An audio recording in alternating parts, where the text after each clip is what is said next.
Hello, everybody. Welcome to a special UFC 249 preview show. I'm John Pollock, joined by Phil Chertok, a man that, well, we've had no UFC to talk about for a long period of time. That changes this Saturday. Phil, how are you?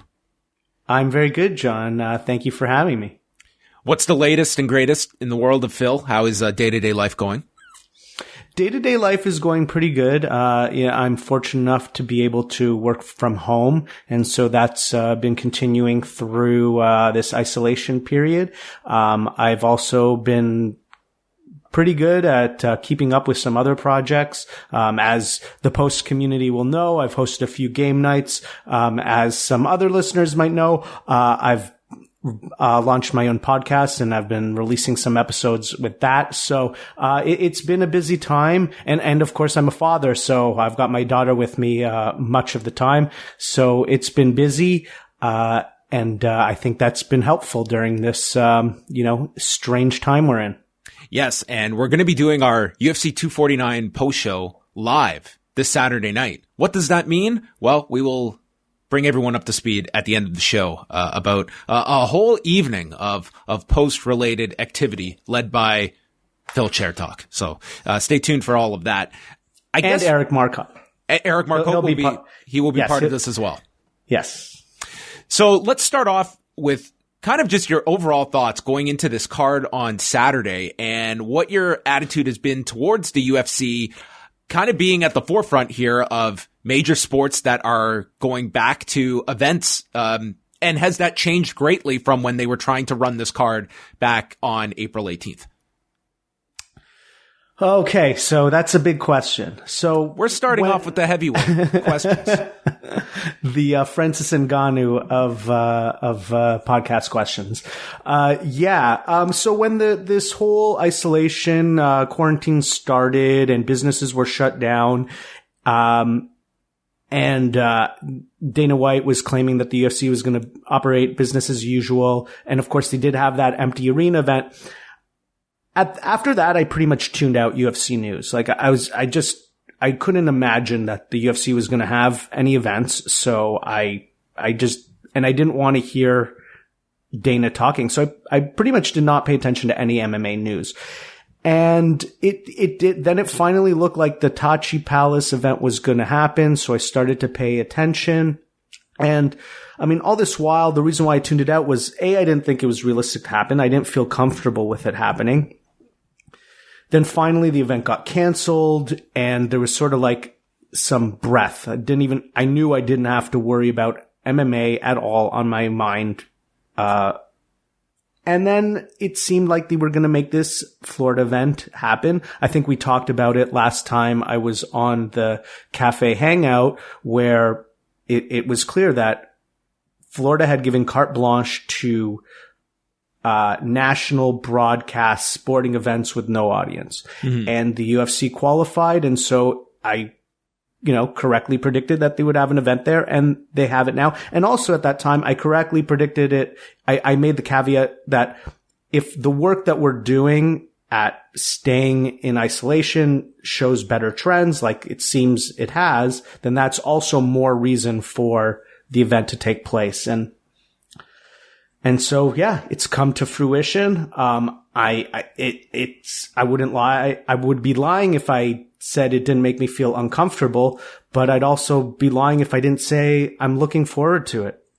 I think that's where a lot of people probably sit, that they're looking forward to this card. There's definitely, I think, a desire to watch a great fight card while still having the concerns that I think have somewhat, like, I just get the sense from the overall fan base at large that they're looking at this event that, okay, we are all tired of being in this status quo day after day. And if this goes without a hitch this weekend, does this start to open the door for other leagues and other things to start to be opening up again? So I think people are looking at this with an optimism that this goes well, while at the same time realizing the risks that are involved and, combating that. It's not like you can say the UFC, in one sense, if you want to argue that this is being reckless, you can make that argument, but they are not just like the preventive measures that they are putting in place. They are significant, and they are spending a ton of money. There is COVID-19 testing. That's not perfect, but nonetheless, it's just hearing about all the things that they are planning in place. If you're going to be running an event, I think you can look at the UFC that they are at least going to some extremes here to try and mitigate whatever potential risk there is. Yeah, 2 points on that. I definitely think that this is going to be, if this event is successful, we're going to hear about other sports leagues potentially coming up with plans to start up. There's been a lot of criticism levied at Dana White and the UFC for trying to make these events go on. And I think it's understandable, but I think it's a little bit misguided when when we frame it as like it's just greed. They just want money or something where, these companies have a lot of employees, and it's not so simple to simply say it's an issue of dollars and cents. So, but there is an element of ego involved, I think is fair to say. And, you bet your butt that those NBA owners, those NFL owners, those MLB owners, they, have big egos, and they do want to get paid, and there's a lot of money involved. And so I think if this event goes well, we're going to see an acceleration in other sports appearing on television soon. In terms of the actual fights, like this is a fantastic card on paper. Do you think that we're going to see, a wide range of performances this Saturday, in the idea that these are really parsed down training camps that these fighters have had to go through these unusual circumstances, to say the least? And I mean, even fast forwarding to the weigh-ins this Friday, are you expecting any hiccups? Because this is pretty unprecedented when it comes to these fighters at this caliber, preparing for these fights. We have 2 championship fights on Saturday, and I'm sure each has quite the story of how their camp came together and the preparation for these fights. Yeah, I definitely am interested in the idea of the training camps, finding out what has been transpiring, how these athletes have prepared physically. There was a little bit of a glimpse in this week's Embedded, the only episode that they've released so far. I don't know if you got a chance to see it. I did. But yeah, so they showed a little bit of Ngannou's training, and they said he really only had one sparring partner, one training partner, which was Blagoy Ivanov, another UFC heavyweight. So it'd be interesting to see how other fighters have prepared. In regards to the weight cutting, I'm not so concerned about that, because really weight cutting is about diet and running. So I don't think that there should be anything preventing fighters from making weight, but having the endurance for 3 hard rounds or 5 hard rounds in the 2 title fights, that is another question. It's hard to say. Now, if we do get diminished performances, at least it's fair. Like, everybody's has to deal with these circumstances. So. Yeah, I mean, it was, though, brought up like in Embedded, like just everyone is going to have different circumstances too. And Justin Gaethje pointed out, Tony Ferguson has his own gym that he has at his disposal. Gaethje doesn't have that same luxury. So it's all these X factors that you don't know what we are going to see on Saturday. And you as well look at just, what is this card going to look like Saturday from like an aesthetic standpoint? Are we going to see the idea that was floated out there by Daniel Cormier that the announcers are going to be at separate parts? They're not going to be seated together. What is the in-between of the fights? Is there going to be any kind of protocol in place of what they're going to be doing with the mat and the canvas after each fight? All these questions about how this gets pulled off. That, as interested as I am in the fights, I'm also interested in the actual production of this card on Saturday. Absolutely. I feel like the on-screen presentation will not really show too much of that. I think it will resemble a typical UFC event or the last event that we saw, which was in an empty arena. Now, they did show you some of the production during that embedded that we already talked about, and that was very interesting. And it is part of the story of this card, so I wouldn't be surprised to see maybe a video package on some of the precautions, or not just the precautions, but the challenges that they've had to face. So I could see them incorporating it in that regard, but I'd be surprised if we see too much different in the on-screen presentation. You know, some people have compared that this is the most loaded card since UFC 200. And on that night, it was such a significant occasion that they introduced the dubstep version of Face the Pain. Could this be such an occasion that we get a new version from STEM, Face Mask the Pain? Well, I mean, since now we're in quarantine and their incredible world tour has been canceled, hopefully will have found time in their busy schedules to do something new for us. We can only hope. So the undercard here, we'll just spend a few minutes here. It's the featured prelim bout is going to be Donald Cerrone versus Anthony Pettis. This is on the prelims, folks. Alexei Olenek versus Fabricio Verdum, has not fought in 2 years. Carla Esparza taking on Michelle Watterson. Jacare Souza is coming back to middleweight after his unsuccessful move up to light heavyweight, taking on Uriah Hall, who's been living in the Fortis MMA gym in Texas. And then the Fight Pass prelims, which will also be on ESPN Plus in the States, Vicente Luque versus Nico Price, Bryce Mitchell versus Charles Rosa, and Ryan Spann versus Smilin' Sam Alvey. Yeah, I mean, that's a card that's strong enough to be under a title fight for an entire pay-per-view. This is a solid fight night card. What's going to be airing on ESPN. I would say above what you'd typically get on a fight night card. Yeah, I mean, really, any four of those prelim cards could be a fight night main event or co-main event-ish. Certainly the welterweight fight is definitely a main event, fight night main event caliber. It's a very stacked card, and that is part of the reason why I'm looking forward to it. What are your questions about Donald Cerrone? This is the first time we'll have seen him since the Conor McGregor loss. He's kept a very low profile outside of doing an interview last week since that loss to McGregor, and he's taking on a guy in Anthony Pettis who's, I mean, inconsistency has been his consistency in the UFC, and he himself is coming off of 2 losses and bouncing back up to welterweight once again. It seems that Anthony Pettis, he has just not been able to make, this is a guy that has fluctuated all the way down to featherweight and now bouncing back up to welterweight. Yeah, it's a difficult spot that both of them are in. In regards to Pettis, I mean, he has had such a tremendously difficult schedule throughout his career. And I think we can all agree it was a misguided move to go down to featherweight. But even with those, some tough losses, he has had success in the last few years. He did have a big win over Stephen Wonderboy Thompson, and he is in very exciting fights, but he does need a win. Now, he already has a win over Cowboy Cerrone, and Cowboy, you asked me sort of like, what are the questions? I don't really have any questions for Cerrone. It's really just, okay, are we going to get a good Cerrone or are we going to get a bad Cerrone? And well, it's a non-title fight, so that is in his favor.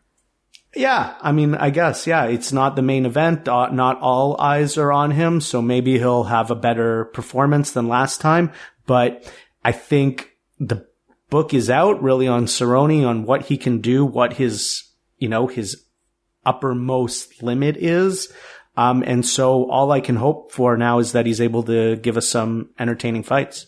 Yeah, I think this is going to be the fight that ultimately the next, probably the final chapter of Cerrone's career is going to give us the direction of which way it's going to go. I don't for a second believe we're looking at Donald Cerrone calling it a day with a loss here, but I think a loss to Anthony Pettis, Donald Cerrone kind of is at a certain level that he can be placed in certain fights, but I would say the days of, main events, even on free TV specials, maybe those days have come to an end. But conversely, a win here, and I mean, it's kind of been this pattern with Donald Cerrone. He builds and builds and builds, loses the big fight, and then rebuilds. But it's the question of, does he have another one of those kinds of rebuilding runs left in his career now that the age is getting up there?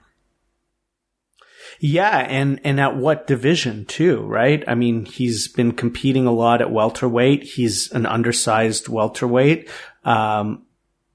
He seems to have some tough time making 155, although he doesn't really look too different from 155 to 170, which is interesting. But he's pretty much fought everybody at the top, and more often than not, it hasn't gone his way. And so it's really a lot of it's really to feed up and comers to him and see what happens.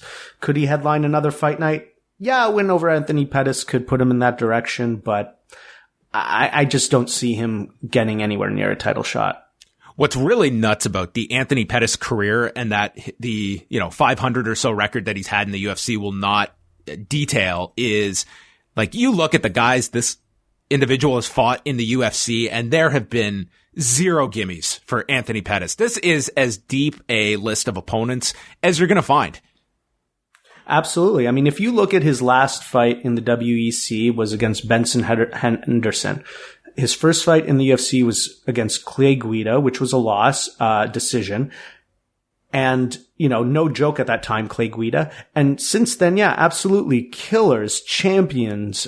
He's fought guys with very few losses on their record, savage type fighters. And, if you could look at the ELO rating of fighters, he probably has fought the highest degree of opponent. But he's come up short in a lot of big fights, and he's in a really tough place in his career. I think Cerrone is a good opponent for him because he's already got a win over him. But he's sort of in this realm where it's really hard for me to imagine him challenging for a title. And so I'm not really quite sure what you do with him. On to the main card. It's going to feature Greg Hardy taking on Yorgan De Castro as the Greg Hardy experiment continues here. And they have found a card, Phil, where Greg Hardy and his history has been overlooked and moved on from. I guess this card, Greg Hardy, it's this is as under the radar as a Greg Hardy fight has fallen during his UFC tenure. Yes, I feel the last one as well, it kind of evaporated because he took that fight on short notice. And so half of the story was him taking the fight on short notice and it being clearly his toughest fight in the UFC. And then the story coming out of it was, yeah, he didn't win, but he showed, he was tough enough to last against a guy like Volkov, who's experienced. So yeah, I do think that the sort of, while his past will never escape him, I don't think it's going to come up much more in his UFC career unless he maybe gets a title shot. Will his inhaler escape this weekend after the Ben Sassoli fight that we had last October? We'll find out. Yeah, well, as long as it's sterilized, and he doesn't bring it into the octagon, it's all good. He's allowed to have it during fight week. Jeremy Stevens taking on although hold on a second. Oh, do you have some deep analysis on Yorgan De Castro? Well, it's not so much Yorgan De Castro, but regarding Greg Hardy and Inhaler Gate, because, as we might recall, the inhaler was USADA approved. And what's going on with USADA? I mean, is it happening? Is there USADA testing? Yeah, USADA said there is going to be testing. Okay. Well, I mean, as we know, USADA is out of competition testing along with in-competition testing. So, and as we know through the history of MMA, in-competition testing is really just an intelligence test. So I'd like to know, has there not been any USADA out of competition testing for these fighters? Has there been? What's the status of that? Yeah, I mean, they had stated earlier in the pandemic that they were still going to be going to certain lengths to continue testing, but We haven't really heard any firsthand accounts of fighters of like what that process is. I'm going to challenge that because the statement, I believe, was we will do the best that we can. You know what I mean? And it's like, well, the best that you can is nothing because everything's on lockdown. How are you going to, right? So it just sort of Phil, they're shooting embedded. What do you mean they're shooting embedded? I'm telling you, like they're shooting embedded. So if we're talking about, what things are essential right now and what are not, I don't know if that's necessarily the clearest distinction right now. I wouldn't discount that USADA has been doing testing throughout this period. Well, I mean, I would love to hear from fighters who have said that they've been tested. I would say that Dana White's been evasive with the questions as well. So I don't know. Anyways, I don't have any evidence. So maybe we should just move on. This is from Jeff Nowitzki on Tuesday. Yesterday. Yesterday, yes. Okay. Although testing numbers have decreased with mission critical directive, we have seen multiple out of competition samples collected over the last few days, and USADA will have a testing presence at the Florida events. Few days. Collected over the last few days. Yes. Yeah, right. So like the language suggests that they haven't really been testing. And I'm not criticizing them for not testing. It's a pandemic. You can't travel. It's very difficult, but let's call a spade here, right? And USADA testing is purely voluntary by the UFC, right? Like it's not like they're forced this by the Athletic Commission of Florida. So they can be honest about it. Easier said than done, I suppose.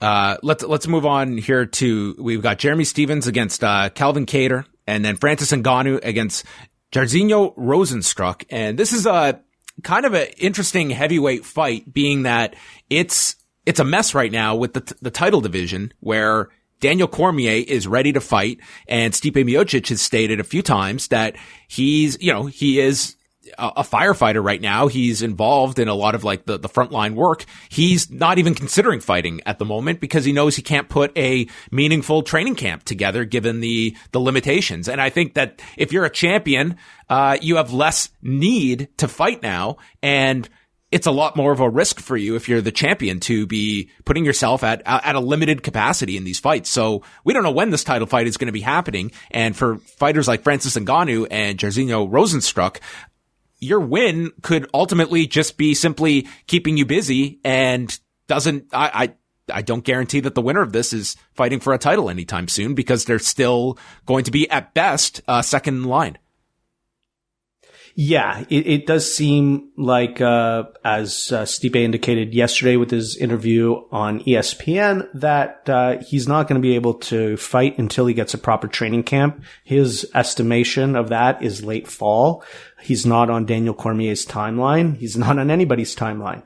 Now, Brett Okamoto did insinuate that potentially the UFC might have their own timeline, and they might want to move on at some point. So if that's the case, then maybe Francis Ngannou or Rozenstruik are fighting for a title if that's the direction that the UFC chooses to go.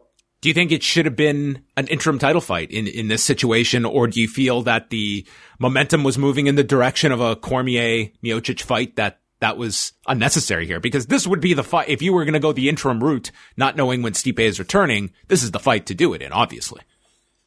Yeah, I think the UFC is sort of going, it seems like they're in a month-by-month situation right now anyway, so it's a little bit difficult to figure out for them if they're gonna even, like, what a card in August could even resemble when they don't have a card in June. Like, what's the there's the they don't have a main event for their June card. They don't have a main event for their May 23rd card. That's like 2 weeks away. So I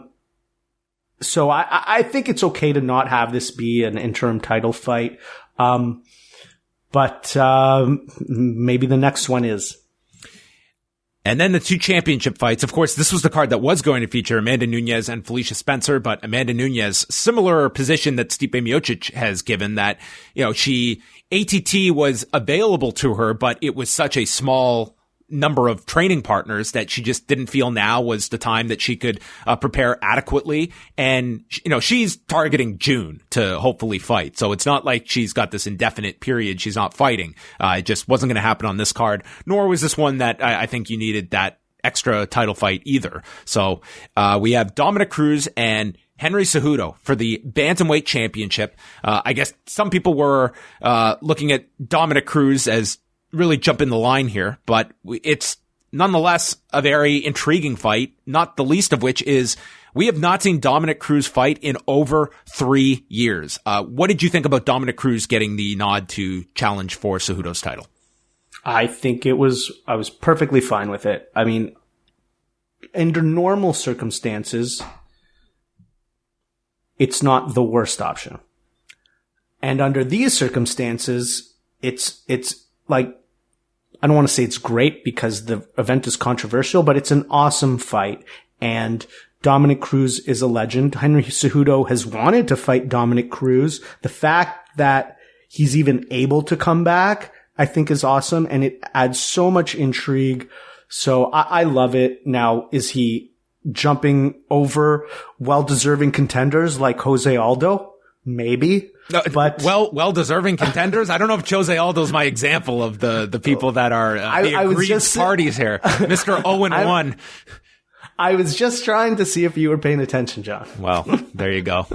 So anyway, I'm happy. It's actually the fight I'm most intrigued about on the card. Henry Cejudo has looked amazing.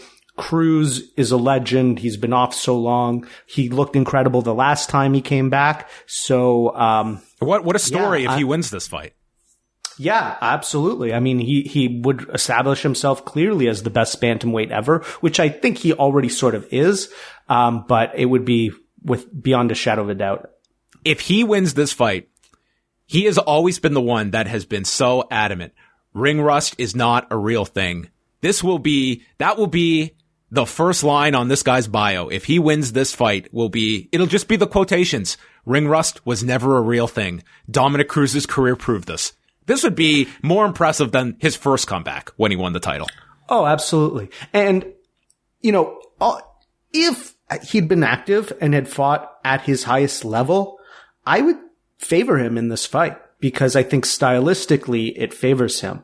But it's just there's so many unknowns because of the layoff and, of course, now because of this pandemic. And Cejudo himself is coming off of a long layoff, too. So there's questions there. But he's been so impressive in his last few fights during, earning this Triple C moniker that I'm really curious to see what he's going to bring. I think Henry Cejudo, like this, it very much can be an enormous fight for him as well, because like you said, it's been 11 months since we last saw him. And I think that, let's go back. The Marlon Moraes fight happens in June of last year. He's on his way to fighter of the year. And then, he just didn't fight again that year. And we kind of moved on from that win. More importantly, the TJ Dillashaw win. And prior to that, Demetrius Johnson, he was on a really incredible run. And a win over Dominick Cruz, I think it reinserts Henry Cejudo among the conversation of the top fighters in the sport. I'm favoring Henry Cejudo in this fight, but I'm equally intrigued by Dominick Cruz, who, if there's anyone that's going to have that game plan to solve Cejudo, I favor a Dominick Cruz, even with the long layoff. But it has been 3 years, and that last impression of Dominick Cruz was a guy in Cody Garbrandt that did figure out the riddle of Dominick Cruz. That was a masterful performance by Cody Garbrandt. Yes, absolutely. So, but it'll be curious, Dominick Cruz being a master game plan artist himself knows what happened in that fight, knows that Henry Cejudo will probably try to draw on that. So I wouldn't be surprised if he has a few tricks up his sleeve to exploit, people looking for that angle of attack. Yeah. I'm really interested in this fight, as much as any other fight on this card. And Dominick Cruz, if you're looking at a story coming out of this, I mean, Dominick Cruz is the one that stands to have, it's like sliding doors where a win, it's this unbelievable story, and a loss, you really have to question, like, what is next for Dominick Cruz if he's looking at the prospect of going to the back of the line at bantamweight and getting this title fight now in his career. So it's a big risk, big reward, I think, I think it's championship or bust, really, for Cruz. That's what it feels like. I mean, it's a long road back to a title fight if he does not come out with a win on Saturday. And it's not even worth it, even if he, like, I mean, I don't want to say it's not worth it, but like, it's just, he's just seen as such an elite fighter. He's been in championship fights for so long. The only one that wasn't was the Mizugaki fight, but that was like a comeback fight. So it's still a big deal. And, I just couldn't see him fighting somebody, at the bottom of the top 10 or whatever. It just doesn't seem to make sense to me, even though there are exciting fights for him, like against Moraes, against, a rematch against Dillashaw when he returns, a rematch against Garbrandt potentially. So. Well, Garbrandt has that next fight at bantamweight, and then he's talking about going down to flyweight, which sounds insane. Oh, that's right. That's crazy. Yeah, that just sounds, I'll believe it when I see it. Main event, Tony Ferguson, Justin Gaethje for the interim lightweight title. It's a spectacular main event on paper, and Tony Ferguson has prepared for this fight by cutting weight ahead of time just because he could. Yeah, he's like, I hope this doesn't get taken the wrong way because of his history, but really, I feel like all of Tony's battles are in his mind. Like, he creates these situations that he has to overcome that are even greater than the fight.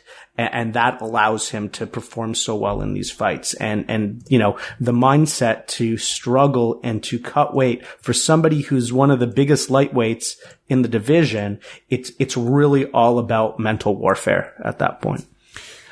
I'm certainly favoring Tony Ferguson in this fight. How long do you think this one goes? And, conditioning wise, what do you expect out of Justin Gaethje? It's not the case of him fighting April 18th where he was talking about, under 2 weeks to prepare.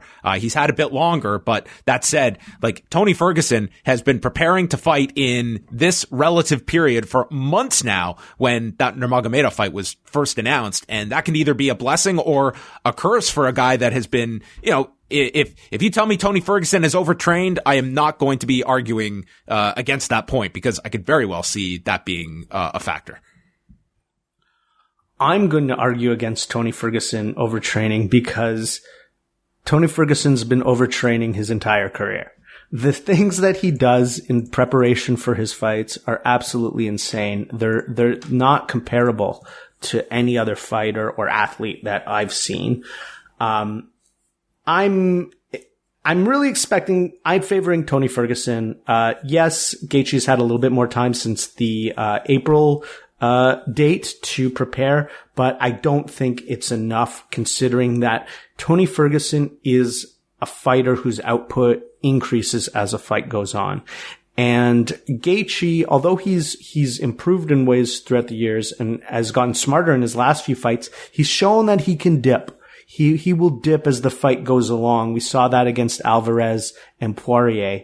And although he's improved, unless he's able to connect in the earlier rounds and just completely end it, I see Tony Ferguson overwhelming him, as he's overwhelmed so many fighters throughout the years. Yeah, I think Justin Gaethje coming out and, I would say that the fight to look at is when Tony Ferguson fought Lando Venata and that opening round. I think that's Justin Gaethje's best route to surprising Tony Ferguson. I just cannot see him finishing Tony Ferguson, that even if he lands a big bomb on Ferguson, I think that it will be not enough to put Tony Ferguson away. And I just think with each ensuing round, this is going to be more and more Tony Ferguson's fight to dictate. But I think however long it lasts, this should be fireworks for that period of time. I don't imagine this one getting, I'm going to say early third round. Yeah. I think late second, early third. That's kind of what I see happening. It just, what I see is all the fireworks we imagine, and then the teeter-tarter, or the whatever you want to call it, seesaw tips in one favor. It's a great card. And then they're coming back with shows on Wednesday and Saturday. I think it's safe to say, like, there's going to be a big demand this Saturday. I expect ESPN to do a phenomenal number for those prelims. It'll be curious if we get any kind of indication from ESPN how this pay-per-view does.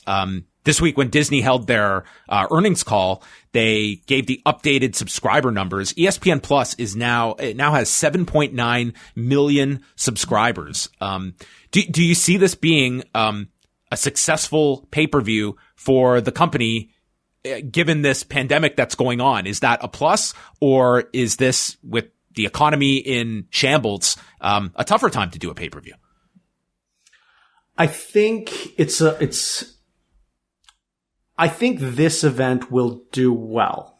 Now, I think with the economy, the economic situation, I don't think we've even really realized it yet. Like, people just sort of lost their jobs.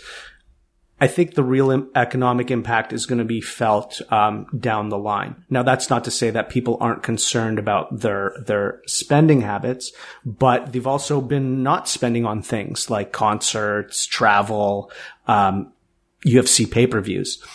But at the same time, it seems like the world has also moved on from, destination television. Maybe people are doing other things at nighttime, playing games, reading books, talking with their family.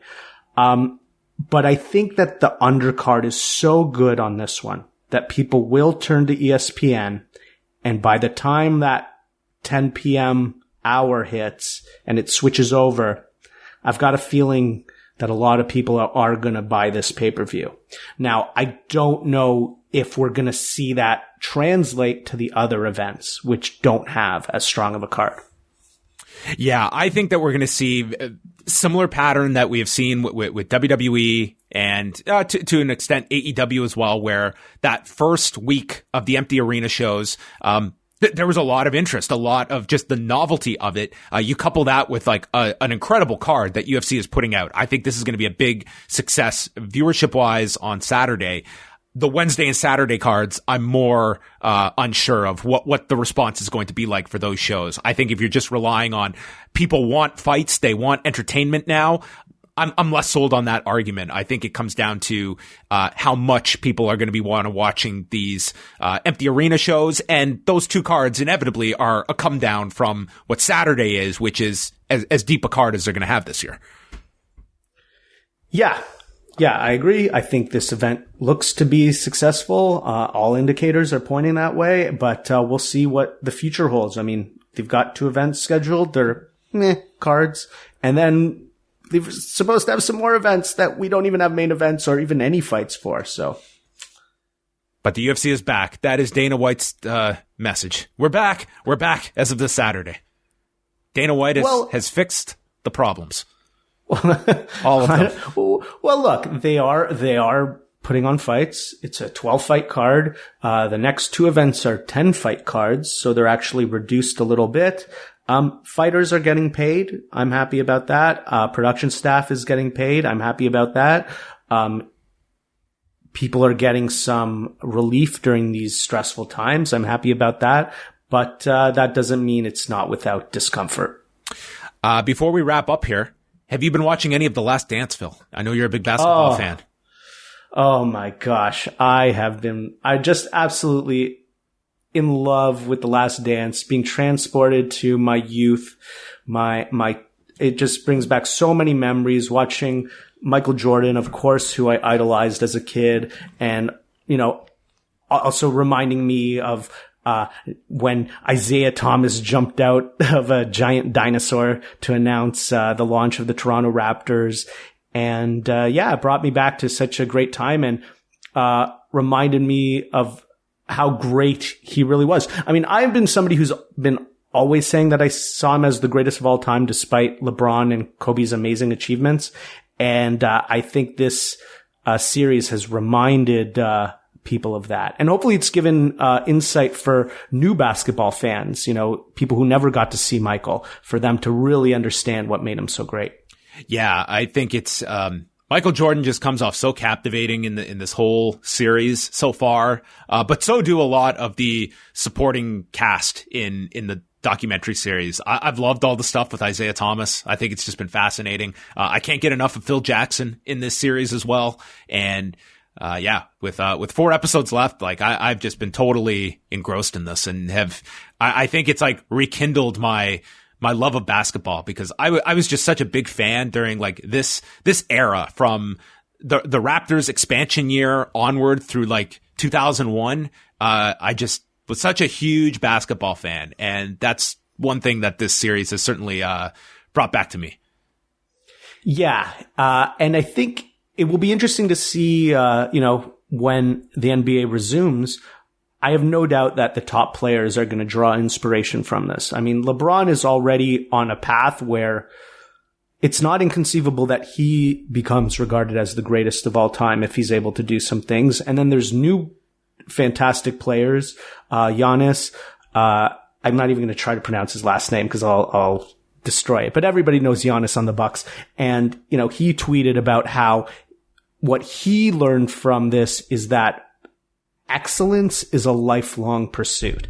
And if he as a young player truly embraces that idea, it's amazing to imagine what that could lead to in his career. So I think the series is amazing. I can't wait to see what it does for current NBA players.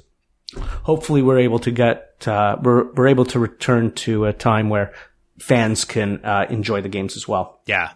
I love watching, like, the theme of this documentary to me, it's getting to see inside the mind of greatness. And you get to see the good and the bad of what equals the greatest of all time. And it's not always, like, Michael Jordan, there's plenty that you could look at and say, label this guy a bully, or that he had an obsession. And there's good points, there's bad points, but this is the ultimate be all end all is the results. Like this guy was driven by producing results. And now you kind of get to see the making of that and kind of come to your own distinction of what leads to that and how it affects those around him as well. Yeah, I totally agree. It's a portrait in greatness inside the mind of greatness, and which is,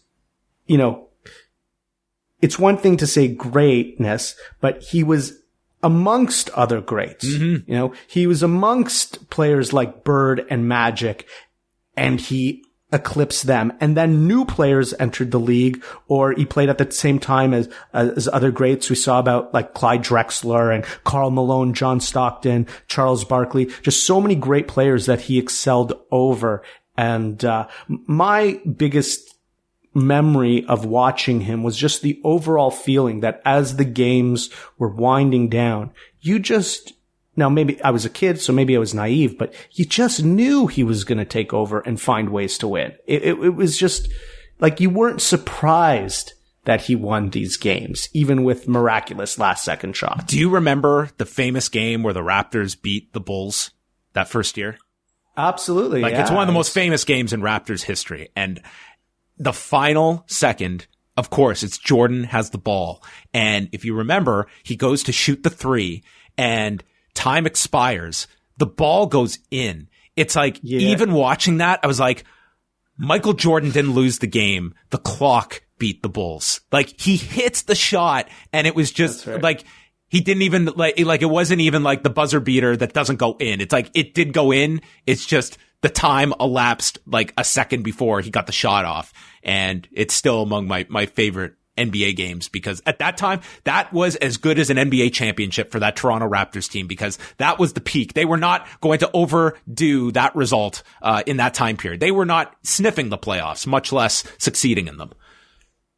No, yeah. I mean, there's so many great memories from that period with, for us growing up in Toronto it was great to see the Bulls and the rise of the NBA. I mean, the NBA exploded, as the documentary touches especially with the arrival of the Dream Team. And yeah, and then Toronto, we had an NBA team in Toronto, the announcement of the Raptors. Canada had a second NBA team for a brief amount of time, the Vancouver Grizzlies. And, yeah, it was just a really great time to be a basketball fan. It was just really fun time. And it's I talk about this in MMA, like who my favorites are, who I cheer for. And maybe you want to call me a front runner or whatever, but I really love greatness. Like my brother, he contacted me and we were talking about Tom Brady going to the Bucks. And I've been a fan of the Patriots and Brady and Belichick through the years. They're not my favorite team, but he said, "Oh, so who are you going to cheer for?" And I said, "Look, I'm going to continue to cheer for Belichick because I appreciate his level of greatness, and I'm going to cheer for Brady because I appreciate his level of greatness." So, I just love seeing this elite excellence. Before we wrap up here, what is happening on Saturday night? The floor is yours, Phil. Oh, yeah. So Saturday night on Discord, from the first fight on the card, all the way to the main event, Eric Marcotte and myself will be watching along and commentating and just posting our thoughts, giving predictions. We'll also be chatting with everybody in Discord, interacting, holding polls, just goofing off and having a good time as we try to enjoy this bizarre event on Saturday night. So if you're watching the event, or even if you're not able to watch the pay-per-view portion of the event, you can still join us and participate in the conversation and listen to our commentary. And then following the actual live event, you and I will be recording our usual post show. But what's going to be different about it this time is that, I'll be live streaming that as well. So if, you tune in to the viewing party and participate on Discord, when it's all over, you can stick around and listen to our fantastic post-fight analysis. So just go to postwrestling.com and there's a button right there for the Discord. Click on that and then tune in 6 p.m. Eastern time when the fights will begin, and you'll be with Eric and Phil all night long. So go check that out. It should be a fun way to watch the fights, and God knows what different states Phil will be in and out of throughout this entire Discord chat. It's an entire different monster when Phil is on the Discord as the postmaster. Yes, that's why I've elicited Eric's help. I need to be kept in line because there's a job to do. There is a post show that needs a little bit of concentration. Well, we look forward to that on Saturday night following the fights, and do let the listeners know about your burgeoning new podcast endeavor, going through the dark history of video games and what else is on the horizon.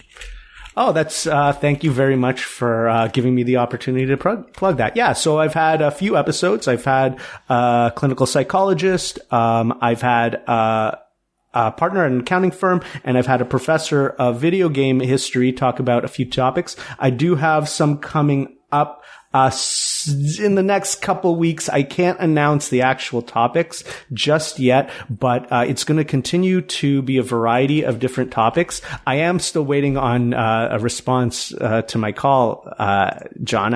When can I book you? I mean, I feel like you're ignoring me. I haven't been asked. I only can respond. What are you talking about? I asked you the last time we were on the show together. Phil, I need this in writing. Okay, I've got to run it by my team, my people. I mean, they've got to look at your credentials and such. I mean, come on. I am more than happy to come on in the future. You just name the time and place. Okay, all right. I'll make sure that I secure that. You're a busy man. I don't want to take up too much of your time. No, so Phil, I always have time for you, of course. Yes, thank you. I haven't seen you in so long. I almost forget what you look I know. like. I'm glad this is going to be a video stream on Saturday, because I forget which one you are between you and Ziggy. I've just confused the two of you now. Oh my goodness. How can you say such a thing?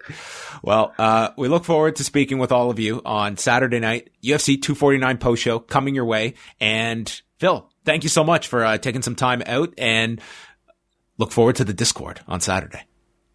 Yeah, I look forward to talking to everybody on Discord and looking forward to the fights on Saturday. Thanks, John.